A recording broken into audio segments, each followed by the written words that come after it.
বিদায় হজের ভাষণ। আমরা অনেকেই এই ভাষণটা সম্পর্কে জানি না। আমরা অনেক ভাষণ নিয়ে এখন গর্ব করি। নবী করিম সাল্লাল্লাহু আলাইহি ওয়াসাল্লামের এই যে সর্বশ্রেষ্ঠ ভাষণ, এটা কতজন জানেন? বিদায় হজের ভাষণ কতজন জানেন? বিদায় হজের ভাষণে নবী সাল্লাল্লাহু আলাইহি ওয়াসাল্লাম কি বলেছিলেন উম্মতকে? আমরা একটু আপনাদেরকে শোনাবো, শুনিয়ে ইনশাআল্লাহ লেকচারটা শেষ করব।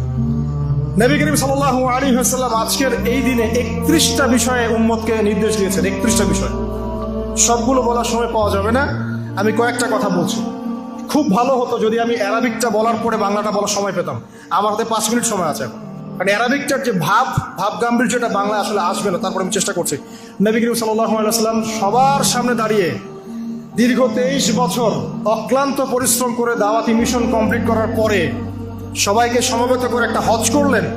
হজ করার পরে তিনি গুরুগম্ভীর কণ্ঠে বলছেন, হৃদয়ের সমস্ত আবেগ বের করে দিয়ে বলছেন, হে জনগণ, আইয়ুহান নাস, হে জনগণ, আমি জানি না আজকের পর তোমাদের সাথে আমি কখনো মিলিত হতে পারবো কিনা। একটু চিন্তা করেন, সাহাবীরা সামনে দাঁড়িয়ে আছেন, নবীজি দাঁড়িয়ে এই কথাটা বলছেন, হে জনগণ, আমি জানি না আজকের পরে আমি তোমাদের সাথে মিলিত হতে পারবো কিনা। অতএব যে ব্যক্তি আজকে আমার এই কথাগুলোকে স্মরণ রাখবে, সে যেন অন্যের কাছে এই কথাগুলো পৌঁছে দেয়। হতে পারে যার কাছে পৌঁছে দেওয়া হচ্ছে সেই এই কথাগুলোকে বেশি সংরক্ষণ করতে পারবে। আল্লাহ পাক তার প্রতি রহম করুন যে আমার এই কথাগুলোকে অন্যের কাছে পৌঁছে দিবে। নবীজির ভাষণ। এরপর নবীজি বলছেন, জেনে রাখো নিশ্চয়ই তোমাদের পরস্পরের, মুসলিমদের পরস্পরের সম্পদ, পরস্পরের রক্ত, পরস্পরের এই যে জান, মাল, ইজ্জত, এগুলো একে অপরের জন্য হারাম। মুসলিমদের পরস্পরের রক্ত, পরস্পরের ইজ্জত, সম্মান একে অপরের জন্য হারাম। এর হানি করা একে অপরের জন্য হারাম। ঠিক যেমন আজকের এই দিন হারাম, এই শহর হারাম, এই মাসও হারাম। নবী করিম সাল্লাল্লাহু আলাইহি ওয়াসাল্লাম বলছিলেন, জেনে রাখো 3টা বিষয়ে যেন তোমাদের অন্তর কখনো খেয়ানত না করে। 3টা বিষয়ে তোমাদের অন্তর যেন কখনো খেয়ানত না করে। 1, তোমরা যে কাজটাই করবা শুধু আল্লাহ পাকের সন্তুষ্টির জন্য করবে। তোমরা যে কাজই করবে শুধু আল্লাহর সন্তুষ্টির জন্য করবে। তোমাদের শাসক বর্গের কল্যাণ কামনা করবে। তোমাদের শাসক বর্গের কল্যাণ কামনা করবে। 3 নাম্বার, মুসলিমদের জামাতকে আঁকড়ে ধরে রাখবে। মুসলিমদের ইউনাইটেড কমিউনিটিকে আঁকড়ে ধরে থাকবে। এই 3টা বিষয় পালনের ক্ষেত্রে তোমাদের অন্তর যেন খেয়ানত না করে। এদিন সূর্য ঢলে যাওয়ার পরে নবী সাল্লাল্লাহু আলাইহি ওয়াসাল্লাম আরো বললেন, শুনে রাখো হে মানব জাতি, এটা ভালো করে শোনেন, শুনে রাখো হে মানব জাতি, নিশ্চয়ই আমি মুহাম্মদ সাল্লাল্লাহু আলাইহি ওয়াসাল্লাম জাহেলি যুগের যত কুপ্রথা আছে সমস্ত কুপ্রথাকে আমার পায়ের তলে পিষ্ট করে গেলাম।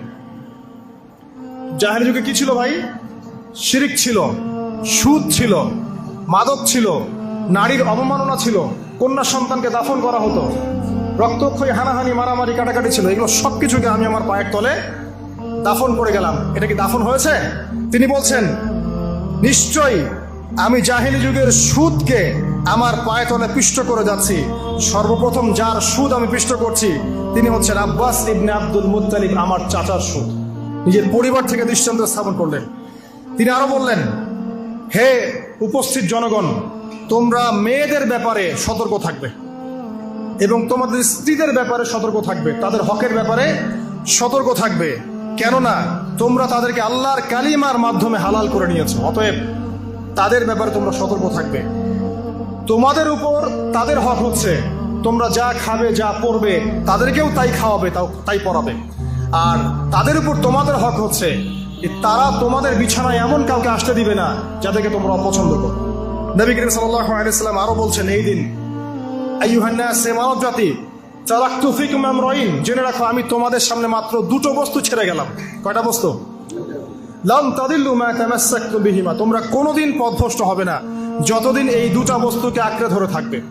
কিতাব আল্লাহ, আল্লাহর কিতাব, ওয়া সুন্নতি নবীহি, এবং তার নবীর সুন্নাহ। তিনি আরো বললেন, আল মুসলিম, জেনে রাখো প্রকৃত মুসলিম সে ব্যক্তি, মান সালিমাল মুসলিমুনা মিন লিসানিহি ওয়া ইয়াদিহি, যে ব্যক্তির হাত এবং জবান থেকে অন্য মুসলিম নিরাপদ থাকে সেই ব্যক্তি হচ্ছে প্রকৃত মুসলিম। আল মুহাজির, আর প্রকৃত মুহাজির সে ব্যক্তি, মান হাজারা, মা নাহাল্লাহু আনহু, আল্লাহ পাক যা নিষেধ করেছেন সেখান থেকে যে দূরে থাকে সেই ব্যক্তি প্রকৃত মুহাজির, মানে হিজরতকারী। তিনি আরো বললেন, মনে রেখো আমি তোমাদের সবার আগে হাউজে কাউসারে চলে যাব, সুবহানাল্লাহ, এবং সেখানে আমি তোমাদের জন্য অপেক্ষা করতে থাকবো। অতএব শোনেন, অতএব তোমরা আমার চেহারাকে কালিমালিপ্ত করো না, মানে আমার চেহারায় কালিমালিপ্ত করো না, আমার নাম নষ্ট করে দিও না। আমি তোমাদের সংখ্যাধিক্য দেখে আল্লাহর কাছে গর্ব করব, আমাকে তোমরা অপমানিত করো না। আজকে কি আমরা তার দায়িত্ব পালন করে উম্মাহ হতে পেরেছি? নবীজি বলেছেন, তা আমার চেহারাকে কালিমালিপ্ত করো না, সুবহানাল্লাহ। তিনি বলছেন, ওই সময় কিছু মানুষ থেকে আমি মুক্ত হয়ে যাব, আর কিছু মানুষ আমার থেকে মুক্ত হয়ে যাবে।